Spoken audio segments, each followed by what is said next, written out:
Welcome to MCG University. In this video, we will be discussing how to create an AR invoice using the document generation wizard.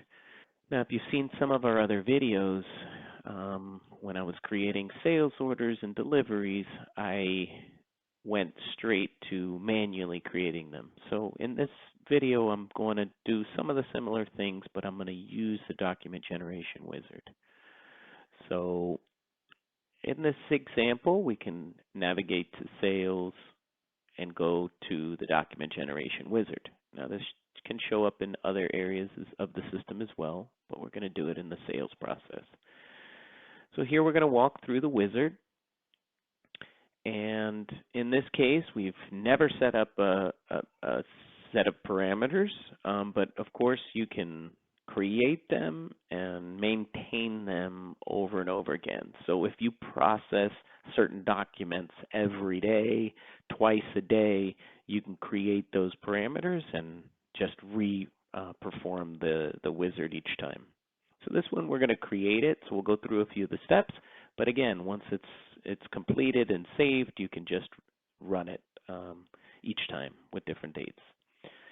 So in this case, the target document is the document we are trying to create. So in this case, we are creating AR invoices.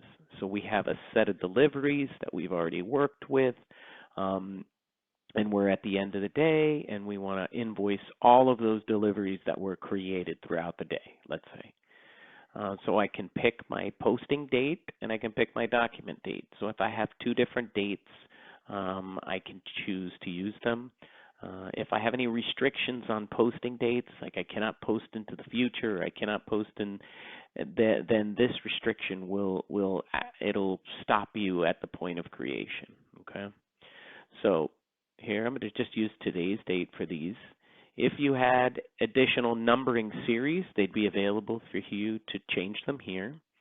If you want to work with item invoices versus service invoices, you have the option to, and you can create summaries by either documents or by items for these documents. So, for example, if you had 4 different deliveries to the same customer and they all had the same items on it, then if you had no summary, then it would show those items multiple times. If you wanted to summarize by item, it would combine them all into one. On that document, you'd only have one line per item. And if you're dealing with exchange rates, you can use the document date or the base rate or the current rate. Also, if you wanted to create these as draft documents, you could as well. Maybe if you're running it for the first few times and you want to be sure everything comes okay, you can create all those draft documents, but then of course you'd have to go in and actually add them after the fact. So maybe at the beginning as you're learning, you can use that. Otherwise, go ahead and just create them. Here's the selection criteria as far as what documents are you using to actually generate that target document. In this case, we're using deliveries, but of course, if you were using sales orders and you wanted to go straight to AR invoices, you could do that. If you wanted to do multiple documents at the same time, you could do that. There's a lot of areas to filter out this information for the parameters to set exactly what you want. So in this case, we're just going to work with deliveries, and then it's what are the dates we're working with. So if you were doing this on a daily basis, you would probably just be looking at deliveries for today's date. For this example, I'm just going to pick a date of the delivery that I know exists.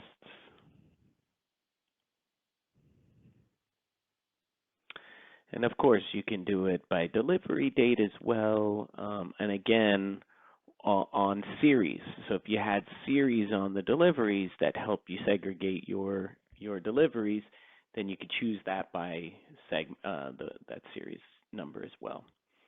There's a lot of other criteria that you can get into as well to be very specific about the documents the documents you're using to generate these new documents and how you look at that information. Okay. But for this, I'm going to leave this open. So I'm just going to pull the 1. So here is if you wanted to do any consolidation. So you could say, I don't want to do any consolidation. Otherwise, you could consolidate by the system defaults, which is going to be the customer. But you could do ship to addresses, payment terms, payment methods, and of course, all of these other options in a way to consolidate the deliveries and what they're going to turn into one invoice or multiple invoices. Okay, so for this example, we're not going to consolidate, but it's really only one anyway. Here we have the option to choose all customers, right? So we could essentially pick all the customers, or in this case, I'm just going to pick the one customer with the document that I'm working with. Okay. And here is just how you want the system to behave if there's any information that's going to cause a problem. So if there's any missing data, do I want to skip the document, skip the customer, or ask for confirmation from the user that's processing this? Okay, I'm going to skip everything for now because it's going to process, but you'll see how those things could change. And here, since we were setting it up for the first time, we can execute it only and run it.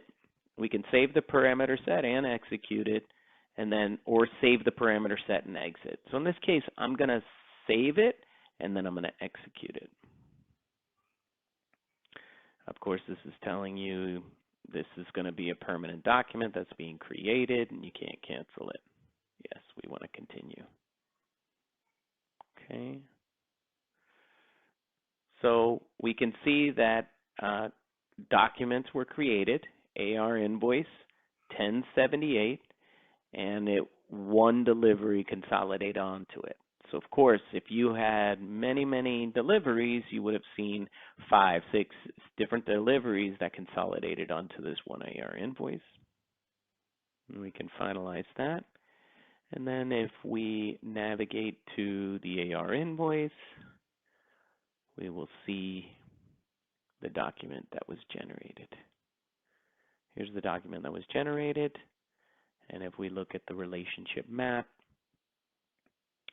we can see it pulled from that delivery that was for that customer on that date. And again, we looked at this in other videos, but you can see the journal entry, which matched up with the continuation of the delivery document into the AR invoice. And then this was representing the AR receivable and the revenue. Thank you for watching. Make sure to like and subscribe to Michell Consulting Group and visit us at mitchellgroup.com for more information.